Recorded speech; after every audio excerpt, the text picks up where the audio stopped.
بسم اللہ الرحمن الرحیم۔ سورہ فاتحہ کے لغات کی اشتقاق کی ڈکشنری، لیسن نمبر 5۔ اس کا انگریزی عنوان ہے ایٹیمالوجیکل ڈکشنری آف فاتحہ نمبر 5۔ آج اس سلسلے میں اگلا لفظ ہے مغضوب۔ یہ مفعول، اس میں مفعول کے وزن پر اس میں مفعول ہے، جس کا مادہ ہے غین ضاد با، اور اسی سے غضاب کا لفظ آتا ہے۔ غضاب ان کا مطلب ہے غصہ دلانا۔ غصہ اور غیظ اور غضب، یہ ان تینوں میں بڑی ساری صوتی مماثلت ہے۔ تو غضب کا با حذف کر دیا جائے تو باقی غین ضاد رہ جاتا ہے، اور یہ غین یا ضاد اس سے کافی لفظ میں ملتا ہے۔ تو جو ہم معنی بھی ہیں، دونوں غصہ دلانے کے معنی میں آپس میں متبادل بھی ہیں۔ اور غضبت غضبناک ہونا، غضب اسی طرح ہے۔ تو یہ تا جو ہے یہ قاف میں تبدیل ہو گیا، تو غضبناک بدل کر کے غضبت بدل کر غضبناک کی صورت اختیار کر لیا۔ اب سورہ فاتحہ کا آخری لفظ ہے ضالین۔ اس کا مادہ ہے جواد لام لام۔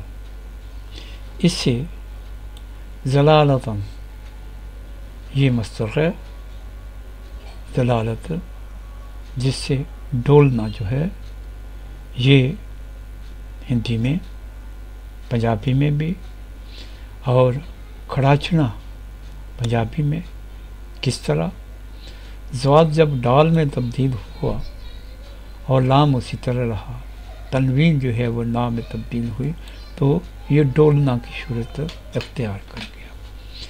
اور زواد جو ہے یہ کھے میں تبدیل ہوا، لام جو ہے رے میں تبدیل ہوا، تا جو ہے چے میں تبدیل ہوا، تو یہ کھڑاچنا کی شکل اختیار پنجابی میں اختیار کر گیا۔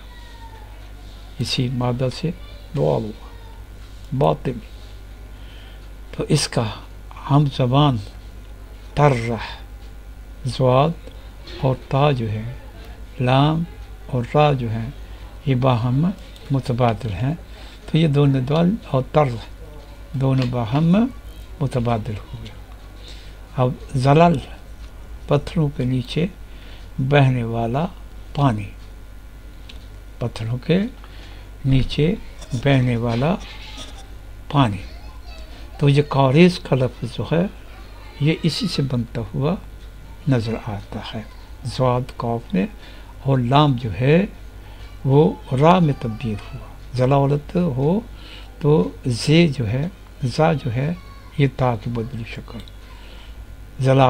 زلال پتھروں کے نیچے بہنے والا پانی۔ اب ذلت، اسی سے مادے سے ذلت، گمراہی، پنجابی کا قرح، اور تیرگی فارسی کی، اردو کی، یہ اسی سے بنتی نظر آئی ہے۔ عزلولت، غلطی، یہ دونوں آپس میں وہم متبادل ہیں۔ اب آمین، اس کا مطلب ہے اللہ کرے ایسا ہی ہو۔